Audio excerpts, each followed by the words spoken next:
This is the Hustler Rip Rogers. Yeah, it's fucking me. Yeah, and listen to the fucking Hameen Media Group. That's Ben Hameen Media Group from Rip Rogers. Go get him and go fuck yourself.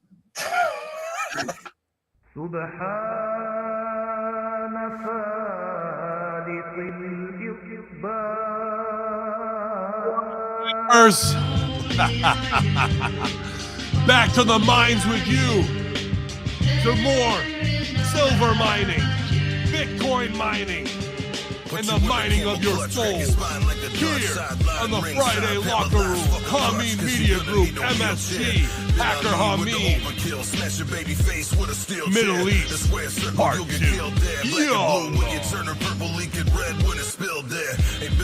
Catching heat with the crowd, just another vicious heel down the cheat, and he's proud. Hear the screams when the down to cheat and he's proud. Well, pride will get you killed, I guess. But 6 million ways to die. Choose one. But you're here with us this morning, living it up. On the Friday Locker Room Ultra Kayfabe Declassified Edition on Hameen Media Group. Oh, he's on the touchpads this morning with such precision. And back with the ones and twos looking. I don't know, man. What do you guys think? Matrixy? I think there's a big Keanu Reeves sex appeal vibe in the place today with his hair down and his 5 o'clock shadow beard. It's leading man, Matthew Schaffer-Gage, ladies and gentlemen. Welcome back to the Friday Locker Room, Matt. Of course, buddy. Of course, always a pleasure to jump on every week with you and discuss the crazy, disgusting world of professional wrestling and beyond. You know what you actually look like today, you son of a bitch, is like if Killer Cross had a little brother in a movie. Nice. Like you could be Killer Cross. It's very believable that you would be, you know, his little bro. I'll send my headshot over to him. Yeah. But you'd just be named after like an animal, like ferret or something. I was thinking chicken, but you know, Briscoe's already got that. But like, yeah, in the movie, you'd be like the crazy little brother who, let me at him. You know. So, but yeah, man, great week this week here at HMG and Russo brand.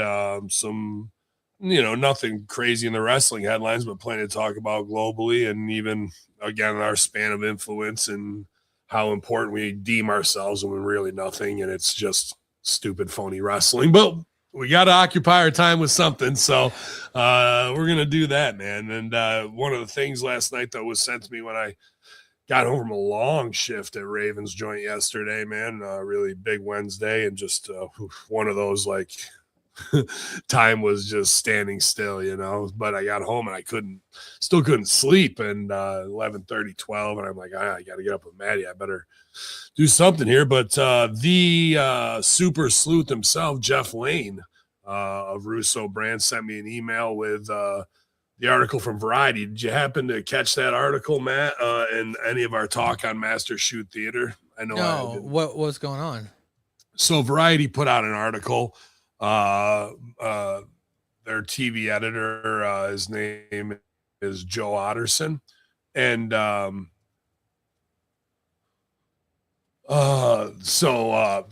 television news editor, you know, in the article it says, yeah, WWE's Monday Night Raw pulled over 340 million viewing hours. I have that. I've got in the first year on Netflix. Yeah, I've got Netflix says WWE Raw pulled in 340 million viewers during the first year on the streaming service. It's been one. Yeah, I have this. Go ahead. On Master Shoot Theater, I didn't lay into the guy, but I questioned Netflix numbers like I questioned WWE numbers. Things don't make sense. And as a true business owner, it's all about the numbers and having your books right, especially if you're going to open them up to the public to some degree. So in that article, it said that they had 340 million views, or viewers on average.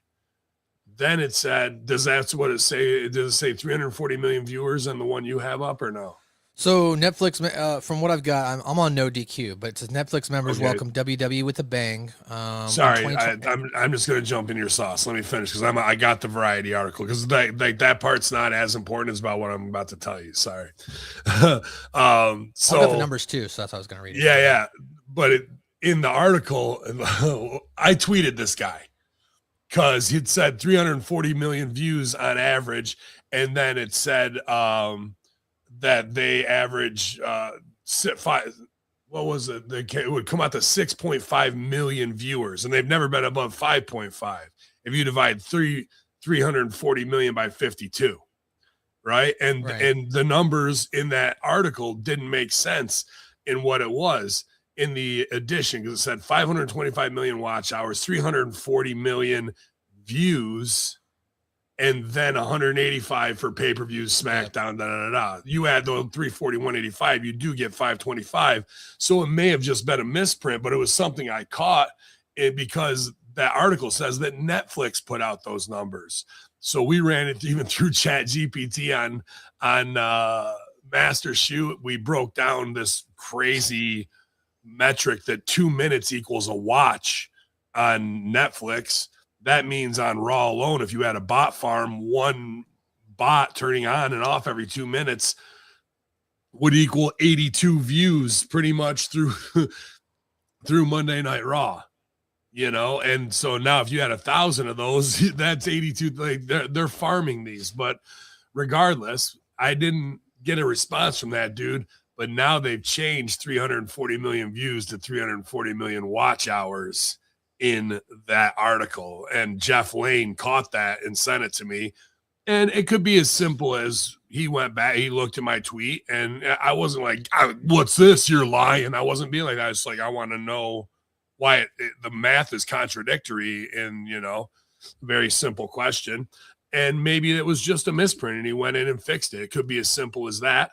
It could be somebody from Netflix seeing that and putting it in, or it could be somebody from WWE they have stooges watching Master Shoot and boom, they're on the line, because it wasn't changed until after Master Shoot came out. So I don't believe it. It doesn't say edited or anything along those lines. So here we are in the shadows as always, HMG, keeping an eye on the business and fucking, you want to put out these propaganda pieces? Let me just ask a couple questions as a businessman, as a stockholder, because if these metrics are fake and you're putting them out there and it's coming from Netflix and people don't understand that a watch hour can equal 2 minutes, or a view can equal 2 minutes out of a 3-hour show, like that stuff influences stock price. And they are openly crafting not to say that every company doesn't do this, like that's on the New York Stock Exchange, crafting their image and skewing what information they put out there. And that has an effect on people's bottom line. So that was the main thing of like, why I wanted to be like, do I have them, caught with their hand in the cookie jar? Or is this something just as simple as he meant to write views and it was something else that way? I mean, it could have been copy and pasted from somebody's office in an email in Netflix, the whole thing is industry propping up industry. Sorry to jump in your sauce there, but I wanted to get back to Jeff. Thank you, Jeff. No, I was just going to read the Netflix, report, and that's basically what it said, that in 2025, our members watched 525 million hours of WWE content. Of this total, Raw accounted for nearly 340 million views and 185 million views for premium live events broadcast outside of the U.S., like SmackDown, WrestleMania, Elimination Chamber, Money in the Bank, Night of Champions, and Royal So Rumble. you have the original. It said if they copy and pasted it and then just rewrite the copy, it said 340 million views. Then later in that article, it says they average 3 million viewers a week. Well, if you divide 340 million by 52, that's 6.58, I believe, million people. Yeah. And they started at 5.5 and went down. So what is it? How do you average 6.5 million when you didn't start that high? And then in the article you say 3 million. So I just asked that question, and now they went back and changed it. And it could be as simple as a copywriting error. I'm not trying to be like, they got it because they're trying to fucking cover it up. Like that's what people want and shit. But like, no, it could be an error on anybody's place, but as somebody who watches the industry, and Variety is the industry magazine for actors and entertainment, you know what I mean? That, and to have that crossover in wrestling and to allegedly be a consultant, that this is my sweet spot of how business influences creative and how you have to spin things in a media company. Even I don't claim to be HMG on the level of, major media conglomerates, but the game is the same on all levels. Doesn't matter if you're in the indies or you're up there, so interesting catch last night when I was dead ass tired, 11:30, 12 at night, going, oh, this will be good for the Friday locker room kickoff, man. Yeah, definitely. Here's another little one that I'm not trying to jump in your hosting duties, sure. But I didn't talk about it on Russo brand, so I was like, oh, this will be one too. That CJ Perry, aka Lana, is going to the indies, and she is also going to take stand-up classes to make sure she can not get eaten up, I guess, on the mic, and I think she was always a pretty good character. I mean, obviously easy on the eyes, but her reactions were what they were supposed to be when she was the cold, ruthless bitch from Rocky IV, or if she had to be the crying one. And let's not forget, dude, you want to talk about whatever is valet or hotness, there's initiations in this shit, and that girl took 9 table bumps, right? Then fucking what's her name? Big girl. Nia Jax fucking put her through a table 9 times. Yeah. And they did the Bobby Lashley rib, with her. All that shit. Those are that. All that shit is just to pop Vince and Bruce and the boys in the back. And you got to do those things with a smile on your face. And then if you don't sell for it, then they're like, okay, let's see if she does it next week. And then the next week, and then which means she's just back there eating those, because there was no reason to put that little girl through the table like that. You know what I mean? So now I could easily be like, here comes the WWE here to get over. Hey, dude, if you're on the indies and you got a chance to have Lana manage you, you should be, every indie guy shouldn't be like, she just wants a payday. I'm thinking about, how do I do a Kiss Me Kayla spot with Lana? You know what I mean? But yeah. I'm retired.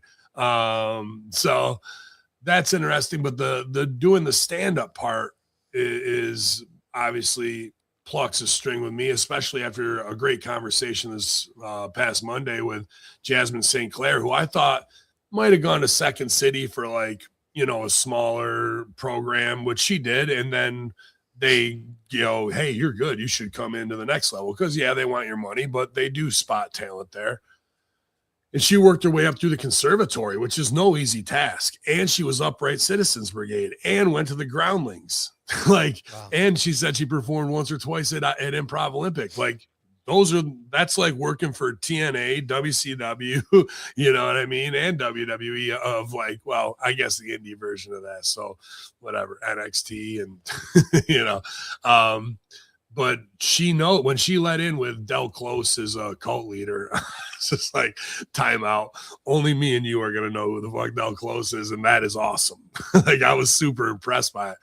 But here's the thing. Here we have wrestling women, even adult film star women who have been in plenty of films and other types of productions, wrestling, now wanting to get into comedy and improv afterwards.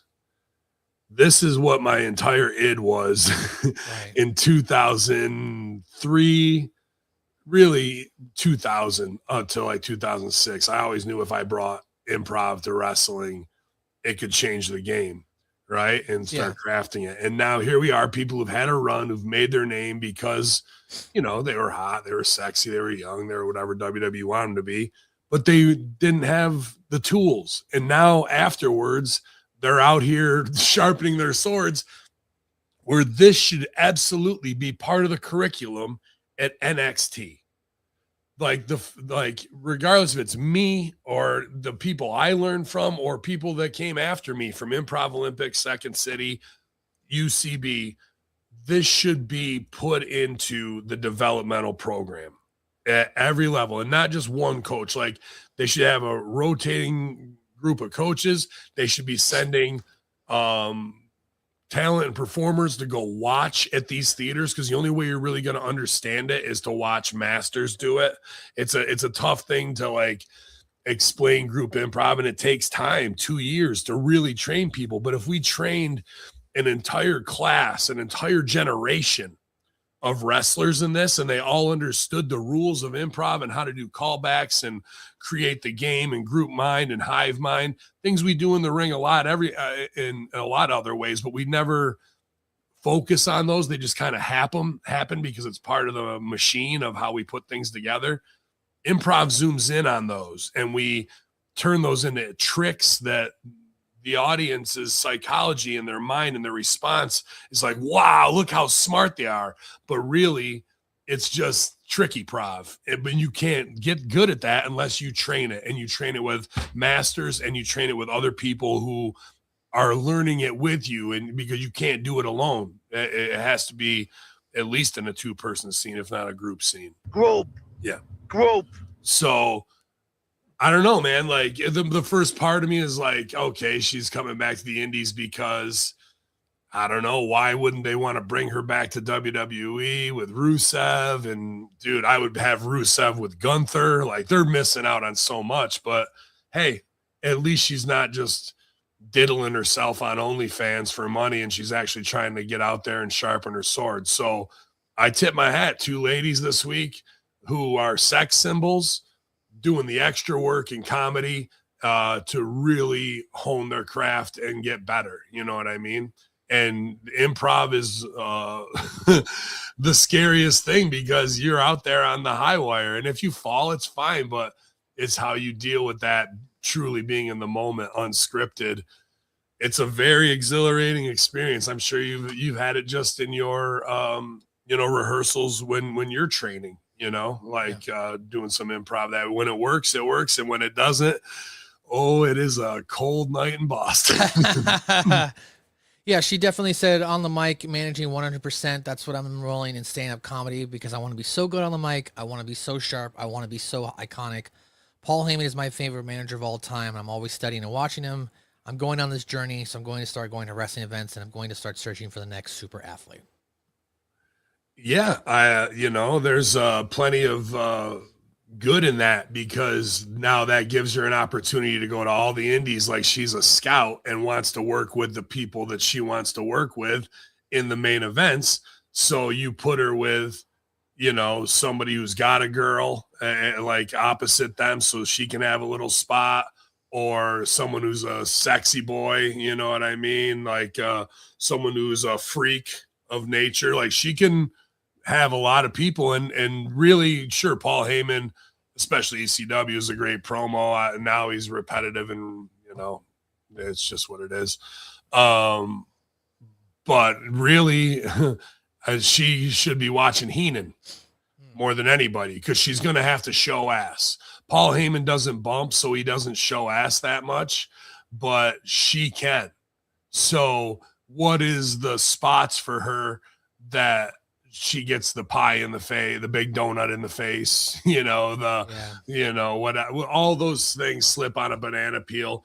And with her comedy training, hopefully she'll start to come up with really great spots like that. And obviously her husband is, I think, a great worker and a good character, dude. It just seems like they really got into that Instagram trend stuff, and they killed their own heat with that. I don't know. There could be 1,000 things, but to me, Rusev is still, they've only gotten 20% out of him. And to see guys that are supposed to be Stalin-esque, supposed to be Hitler-esque on the same roster, and we're not doing it just because we want to not insult anybody. We don't have to call it those things. Just put those guys together, because it's part of our collective history, the World War II trauma that we weren't even alive for, but I still have to know all these generals' names and the battle of this and that. Like, you got Gunther, you got Rusev, you got Kaiser. Like, it's a no-brainer, dude. Stop with the bullshit. But that's what I'm like, they're not getting anything. And to put those three together, that's only 33% of the bumps for each of them. Right. You know? So, yeah, all that, man. But I do, even if it's past my time, that does pluck my heartstrings to see these performers sharpening their swords where they should have. And this is all I ever really wanted to bring to wrestling. So at least it's getting there in some way. And hopefully this starts a trend, and hopefully she makes new friends and connections, because it is a weird culty thing. I was even thinking that with Jasmine St. Clair, because she said Del Close, and I've heard Del Close is a pagan witch. It's true. He's also a heroin addict. He's also dead. He's also fucking just a carny actor who ran away with the circus. He's a con man, but at the same time, he developed everybody from Bill Murray to Amy Poehler, Tina Fey, Mike Myers, Chris Farley. The list goes on, you know, and the first rules of improv are yes and don't ask questions, don't say no, but, and why. That's very culty when somebody's trying to control you. It works great in scene work, but hey, do what I'm telling you. No, don't say no. Only say yes and. Right? Like, it's an interesting mind fuck. But yeah, I hope she goes to one of the most reputable places and seeks out some top people. All right, so the first story I've got here is Mark Henry reveals that he once threatened to kill Shawn Michaels at the start of his WWE career. Well, somebody had to. WWE Hall of Famer spoke with Inside the Ropes and shared a story that involves Shawn Michaels from the start of his career. Inside the Ropes asked, I do have to ask you, kind of off the back of the hazing thing you were talking about, you've talked about this publicly, that you were sent to Canada because you threatened to kill Shawn Michaels. Henry says, I broke my ankle, and like I said, wrestlers always act in some ways very childish, and they hid my crutches. So now I'm sitting there. I can't go to the bathroom. I can't get something to drink. I can't leave the hazing. Everybody's just like, oh, man, that's messed up, man. They took your crutches. Right about that time, the Clique shows up. It's Shawn, it's Razor, Scott, Kevin Nash, and Sid. It was like, you know, those guys. I told Shawn, I said, hey, man, I don't feel like playing. Enough is enough. I've been doing this all day. I'm done. And he was like, but how are you going to get home? You just kept pushing the button. And I said, you're too little to be talking to me, man. I'll kill you. I said, there ain't enough people standing behind you right now to stop me from taking your life. And you're over here playing with your life like that. And he's like, what? Who are you talking to? And I said, I'm talking to you. And there ain't nothing you can do about it. If you want to do something, now is the time. I had a cast on my leg. I said, go for it. If you don't kill me, I'm going to kill every last one of you when I get back. And Sid, I said to him, like, get out of here, man. He's going to be the first one to run like a coward when he sees what I do to one of y'all. It's the guys like, it's the guys that talk the most. It's the guys that get all bent out of shape. They ain't comfortable with pain. I grew up with pain. I've seen murder as a kid. I've seen dead bodies. You think I'm afraid? Shawn was like, hey, y'all need to do something with this dude. He is nuts. I wasn't nuts. I was real. And Vince was like, damn it, you can't threaten top guys. And I said, he wasn't acting like a top guy. He challenged me. Ain't no man going to stand in front of my face and challenge me like that and not be suited for it. At least have a gun in your hand or something. I've had guns pulled on me before. I'm still here. So Vince was like, look, Brett has a camp up in Calgary, and I can't fire you. I can't. So you're going to have to go way up there and learn to be more tolerant in the business. And so Brett basically was the one who invited me to Canada. You see these zebras don't change their stripes, bro. I mean, this is a long time ago, but these are the dudes you're fucking with, right? And he puts it in the wrestling way, because obviously Mark Henry is a Hall of Famer and one of the boys through and through. But there is racial, not just hazing, but racial undertones with that, right? Like, of those three top white guys picking on the fucking black guy at that time, like, they know it. Like, they're not, I'm not saying they're racist. They do it because they want, like, they're doing it because they're shit stirs. But they also know, let's pick on the fucking biggest dude right now. And then if we get over on him, no one's going to say shit. And Mark Henry, in his mind, a top guy is a leader, a man, someone with integrity. In wrestling, a top guy is usually the shitbag, the guy who suckholes the promoter, who has the stooges, who, you know what I mean, is a slimy fucker. Like, that isn't really Mark Henry's character and his definition of top guy at that time versus what it took to be a top guy, which is fucking with people, shitting in their sandwiches, you know, what of the 1,000 things that people don't even know about. Like,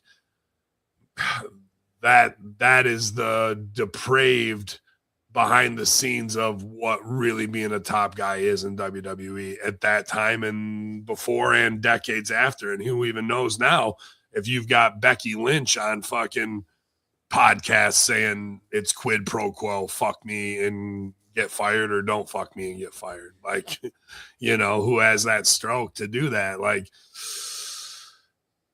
these things are still going on. I heard about it 2-3 years ago while the NDAs were going on. You know, like it doesn't change, bro. And that's the carny side of the entertainment business. It's been that way probably since Shakespeare times, you know? Yeah. So, yeah, I would not fuck with Mark Henry. I'll tell you that much.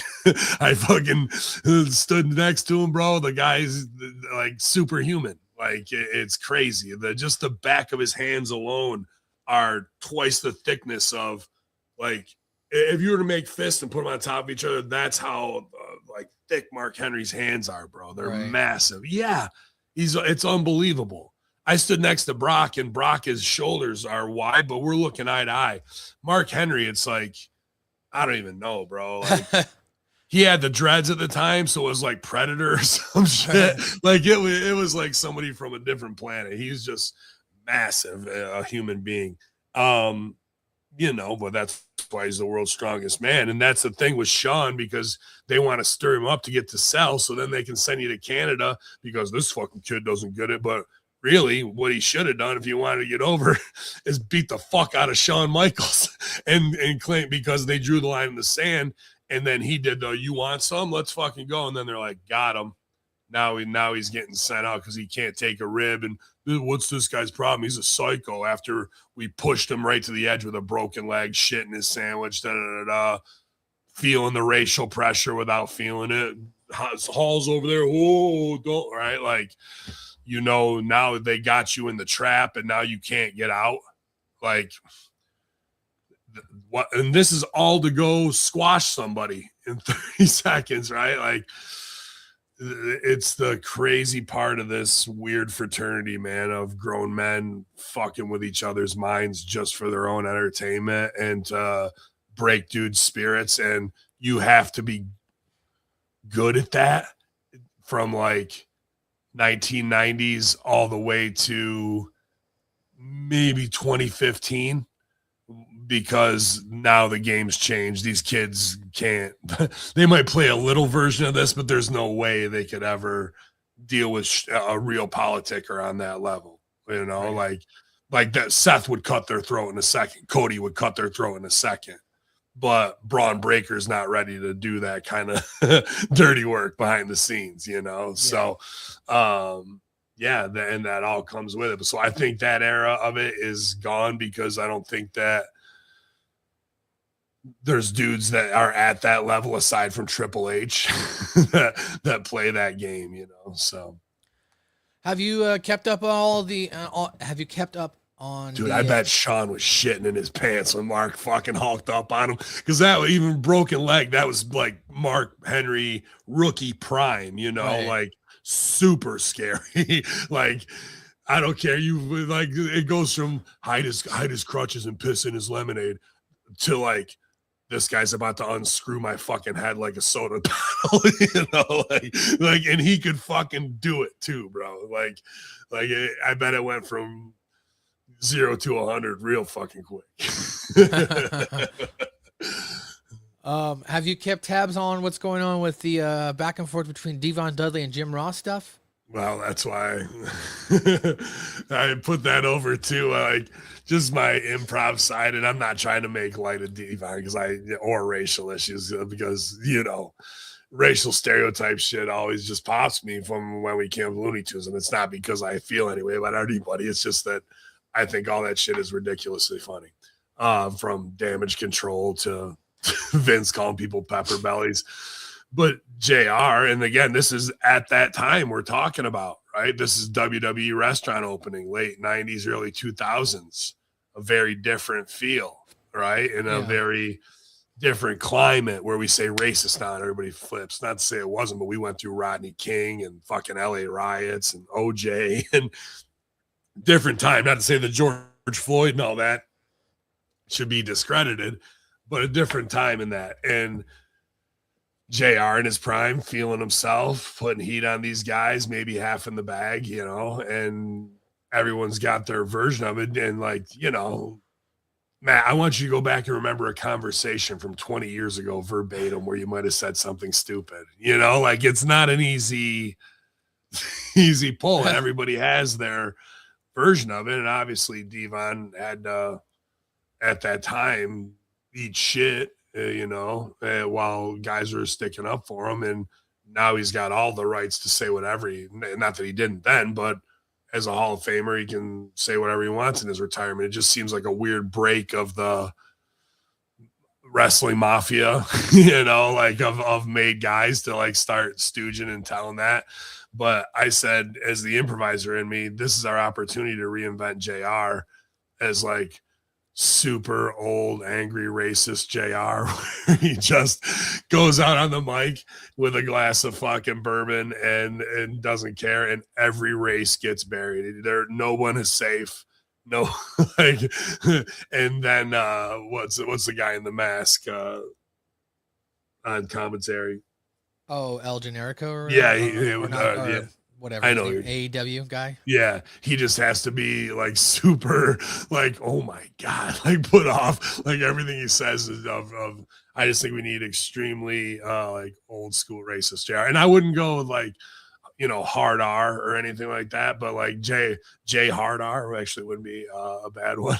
But I like to go back to like old Looney Tunes words like jappy and things like that. Nobody's saying things along those lines, you know, like I think that's we need to lean into this, not go away from it. Yeah, Booker T on his podcast commented, said, I mean, I'm not throwing JR under the bus or anything, but back then JR would drink a little bit.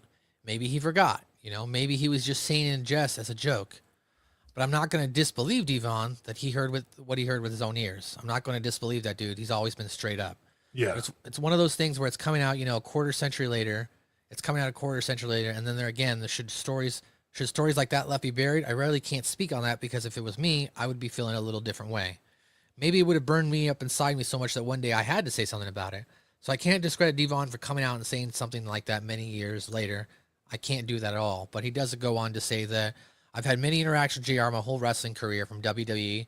I've had many interactions with JR. He signed me. JR was very instrumental telling my story about being locked up and perhaps saving some other kid that was in my situation. I'm not saying that to defend JR or anything. I've had a lot of experience that have been different from a lot of other guys of color in the business. I've had a lot of different experiences. I must say that as well. So didn't really say a whole lot of much there, but sounds like he's saying. And what's weird too is, you know, Devon's not like a loud, brash dude that would incite, like, look at me attention. He's a pretty reserved guy. Right. So like, that's the weird part of JR kind of going out of his way. Like, I don't trust you. Like, what?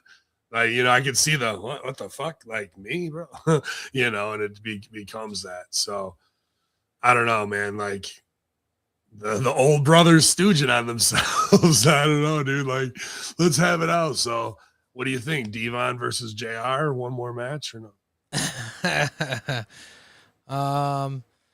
Did you follow the Ric Flair cameo stuff that went viral this week on social media? Yeah, obviously his Christmas message to Barf and telling the other guy not to get married. You're a dumb bastard. Right. Ridiculous. Yeah, man. I mean, this is the sad part of what to expect in the twilight of, you know, your heroes as you watch them try and hold on to it. You know, they can't let go. And obviously an American icon, but a raging alcoholic and, you know, a guy who probably can't face a lot of his life and even call himself Richard Flair, has to live as Ric Flair and always live the gimmick. What does that tell you about, you know, a guy?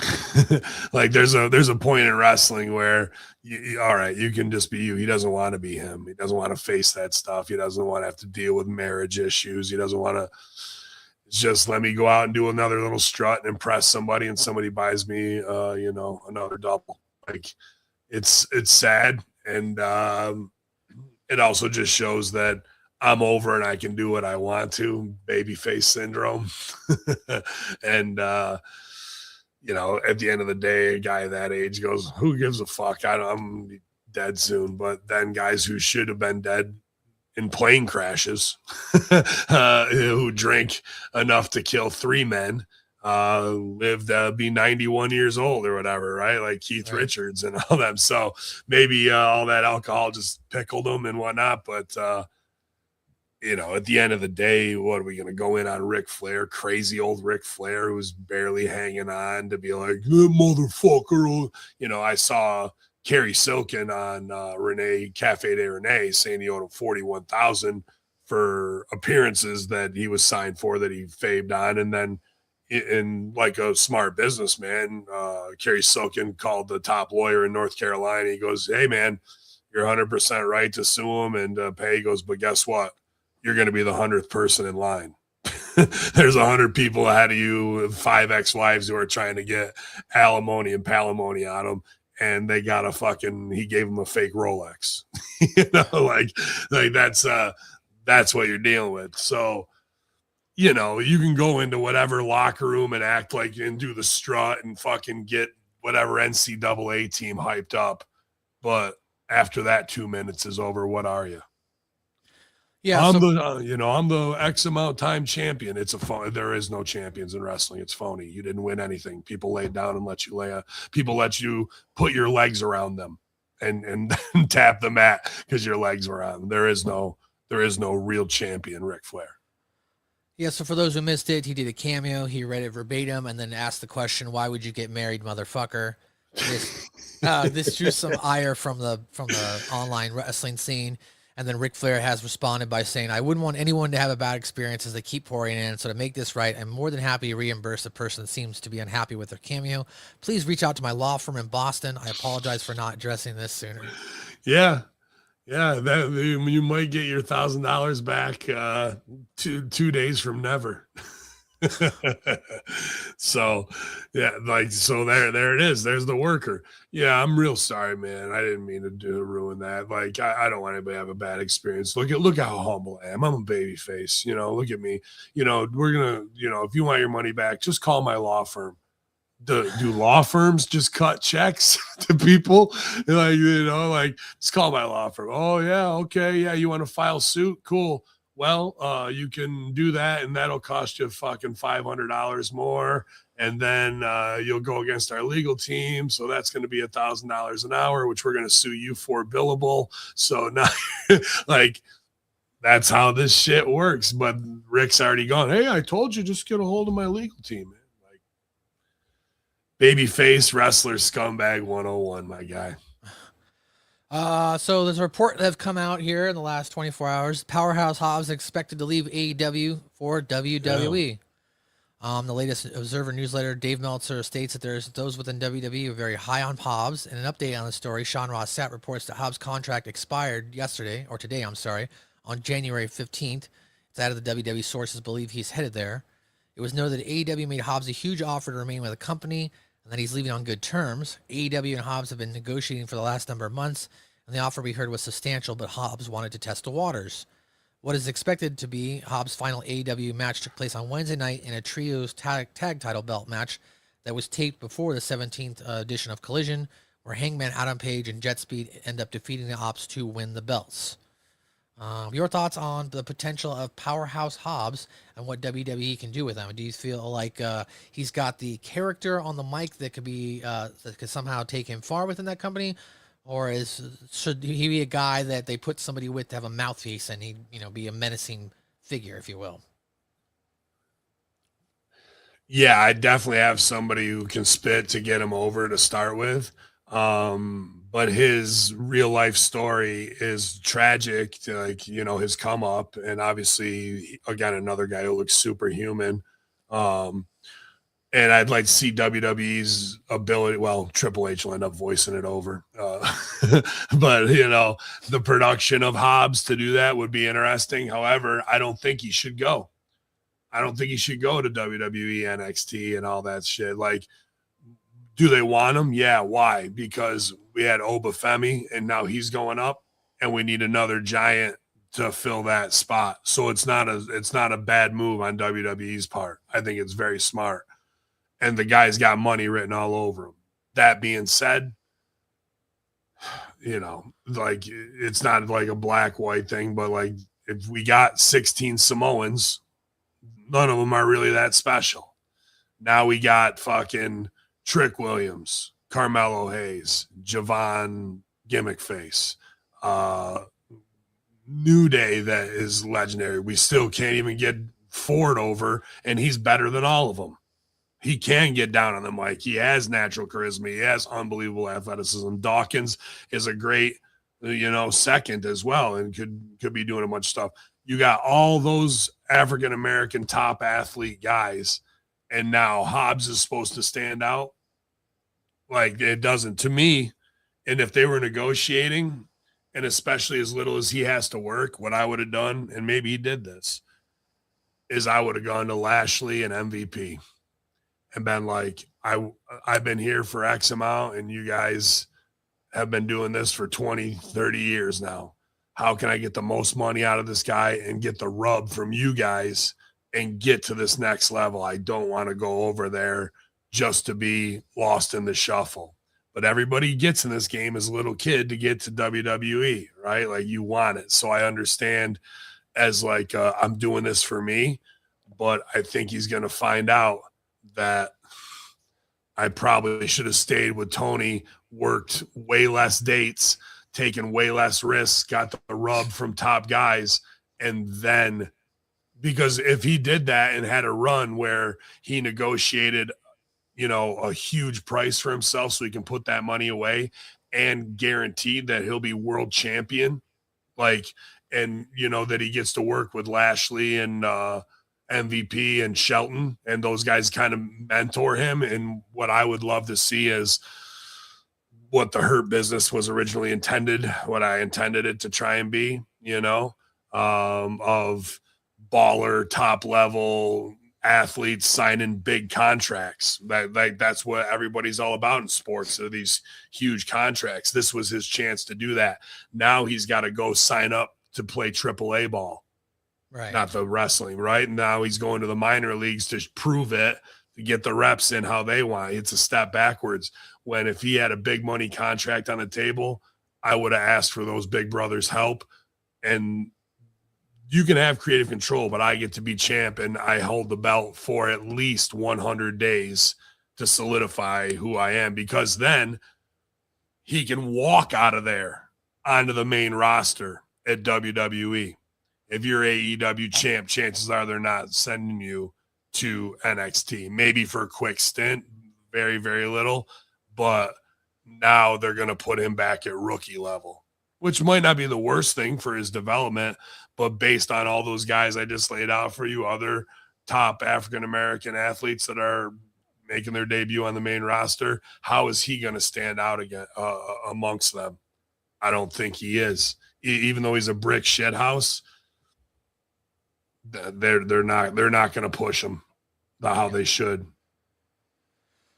All right, next thing here. Tony Khan makes it clear that no AEW wrestler has creative control.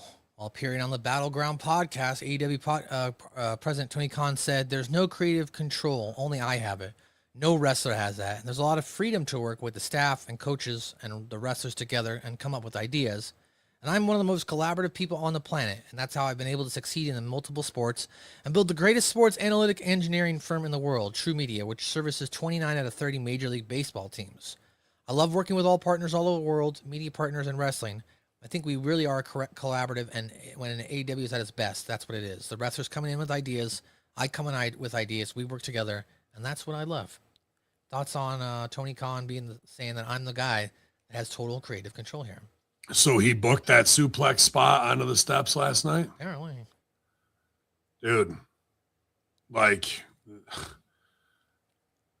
the reality is, the wrestler, I mean, this isn't how it goes, but the wrestler does have creative control because Tony's not out there doing it. Sure, if it's taped, we can cut your shit, but if it's live and cut away or whatever, go to commercial, I have creative control. You are not in the moment taking the bumps. Yeah, you own it and whatnot. I totally understand that. But that was because a lot of people were in his ear and influential. I think that ended kind of with Britt Baker. But if a Jericho wants creative control, a Jericho is going to have creative control. John Mox wants creative control. Moxley, Bucks, maybe not a Hangman or a Swerve, you know what I mean? Omega, probably. Yeah. But it's not like, give me creative control. Like, I don't think it's always art by committee. You know what I mean? And there'll be enough times where guys just like try and go to bat for their business, and Tony's got some harebrained idea, and you're just like, whatever, dude, I'll do what you want. Like, it's not like I'm done arguing for shit that's not going to make sense or go week to week while other guys are waiting there till 2 a.m. to pitch whatever dumb shit, and then it's never going to make the TV anyway. So, yeah, I mean, that's kind of foolish to not have a creative team around you, though.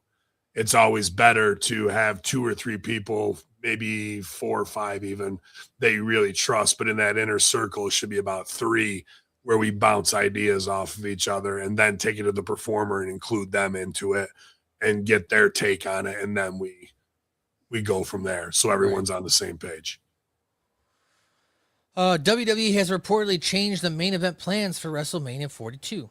Sorry, I jump in. Dude, we just got to talk about that spot last night with Pac and fucking Darby Allin. Let me see here real quick.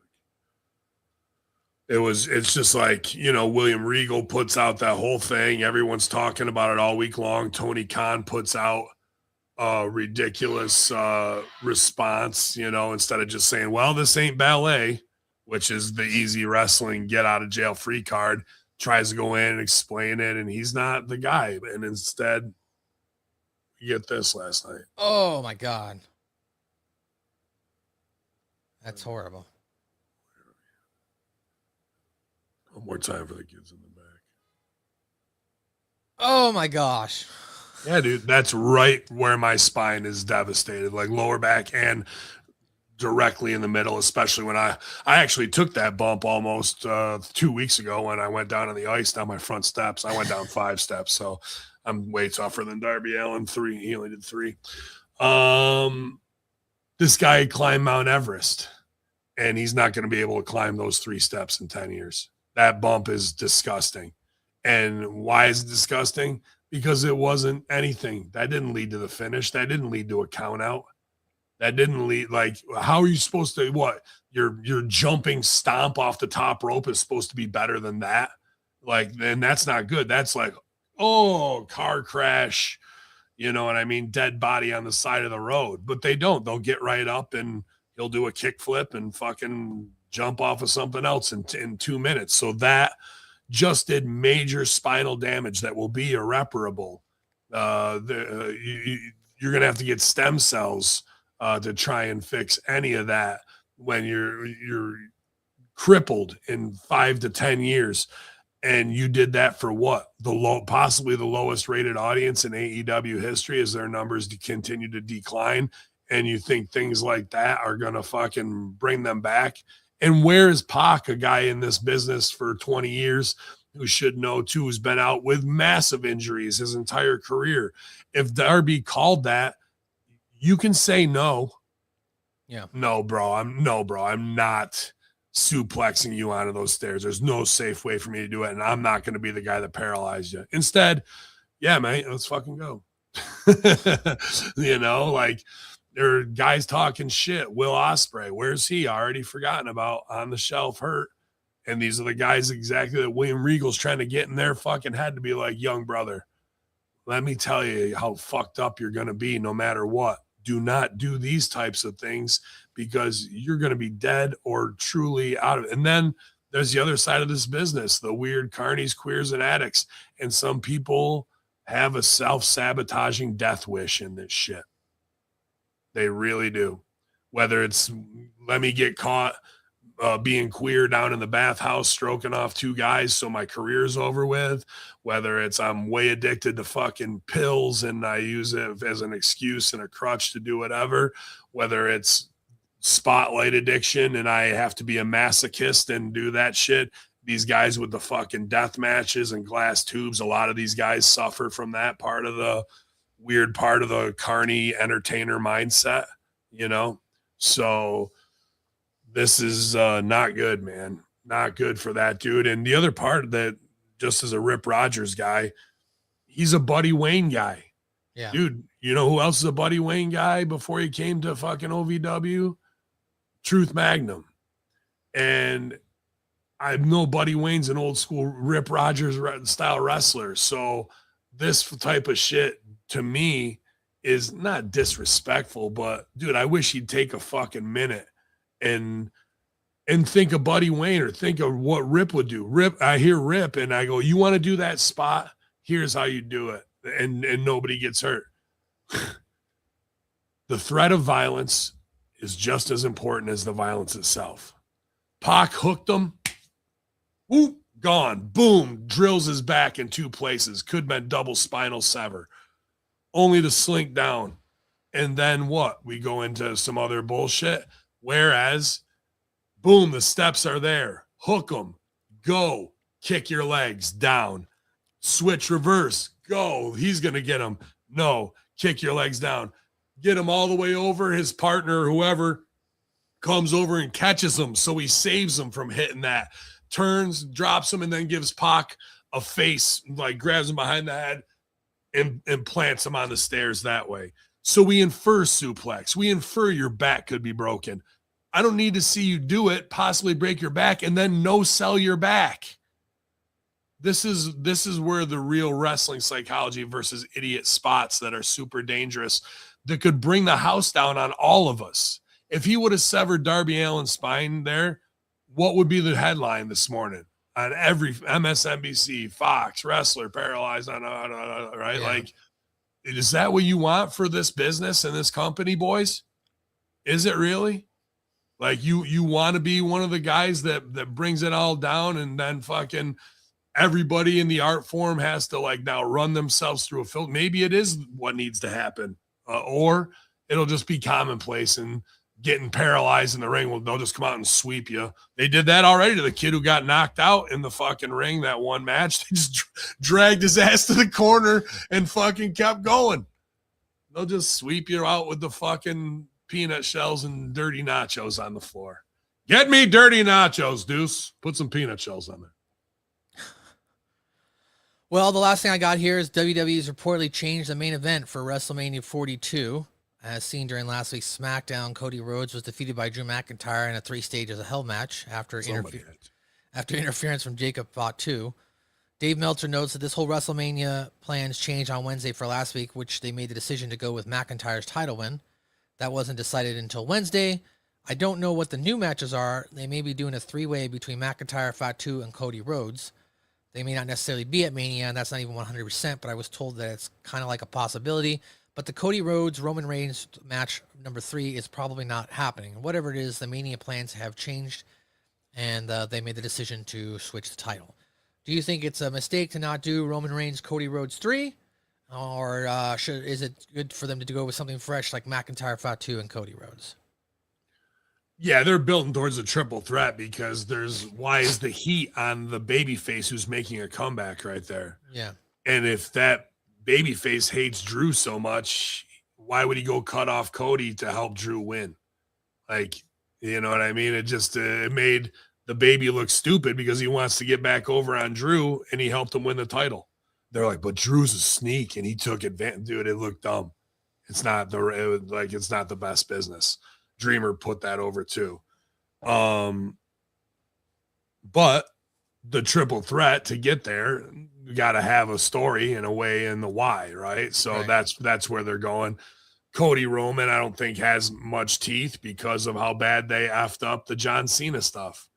It definitely should have been Cody at the end here, you know what I mean? And the Rock and the Soul and all that shit, and we don't have any of it. And now nothing means nothing. So Cody will have to wait for Seth to come back, but I think all this doesn't matter because like the dirt sheets or other pundits like us are like, well, the creative and this part of the storyline, who's got a movie coming out? Who's got a show coming out? Is Roman going to shoot something? because he'd way rather go do a movie and get into Hollywood. And Cody's even teased this already about hanging him up and going Hollywood full time. You know, so whoever this and Punk too, whoever that lawyer dude is that knows Bischoff, that goes back and forth with Meltzer, he's working with a lot of these guys, helping them. I don't know if he's a lawyer. He's he is casting director. He's an agent, but I think he's a lawyer too. But he's helping get a lot of these guys gigs in Hollywood.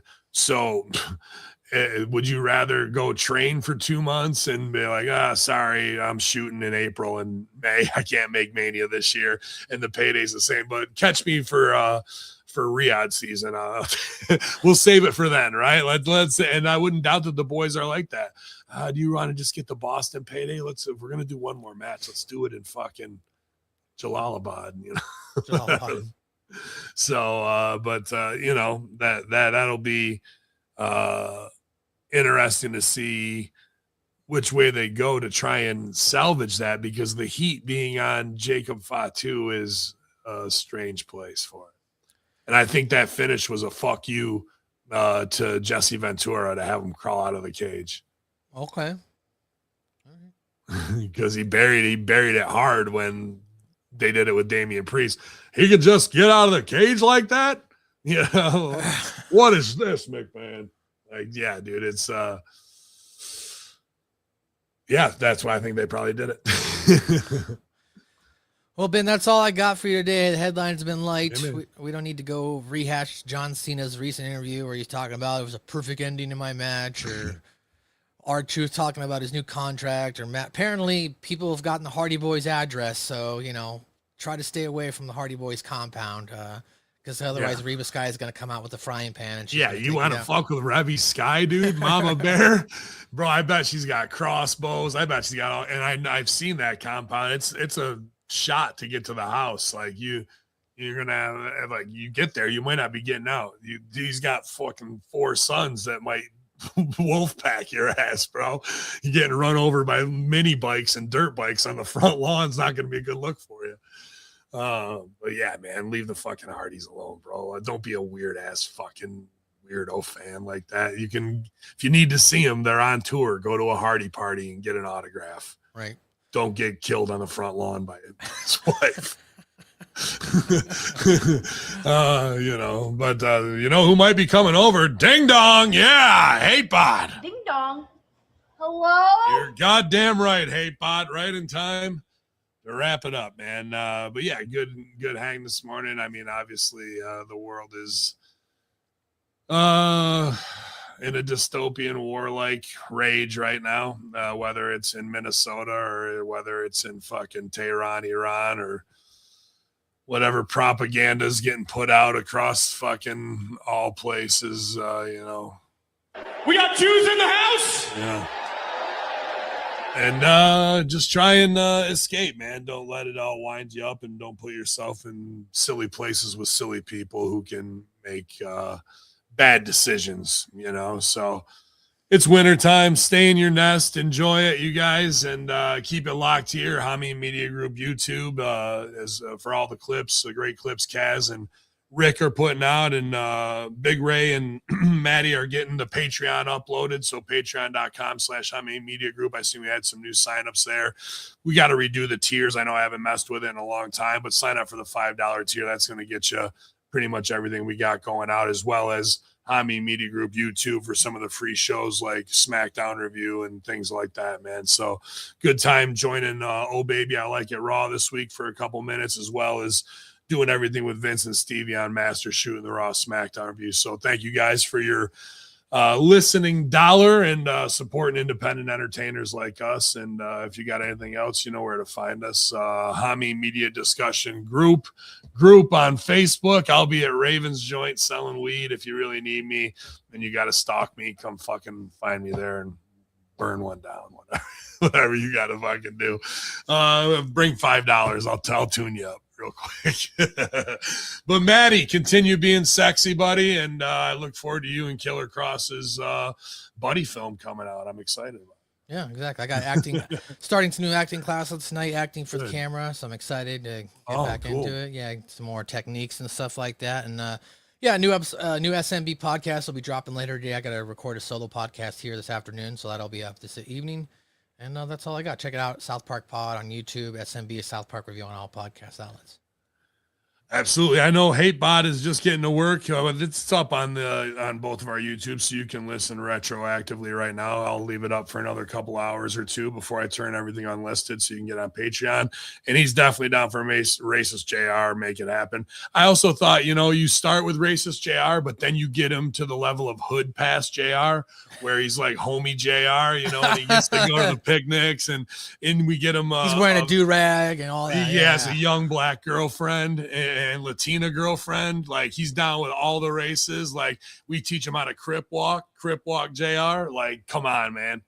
Like, there's money written all over this. Like, this is where the improv side of, hey, the racism was in our universe 25 years ago. We blur those lines and make it into crazy entertainment and get over with it. You know what I mean? And at the end, what do we really want? We want Devon and JR by the barbecue, clinking a beer together, being boys, right? We can go on a wild ride of craziness to get there, and I know none of this will ever happen, but would it ever be as great as JR at the barbecue fucking doing the Dougie? I don't think so, my guy.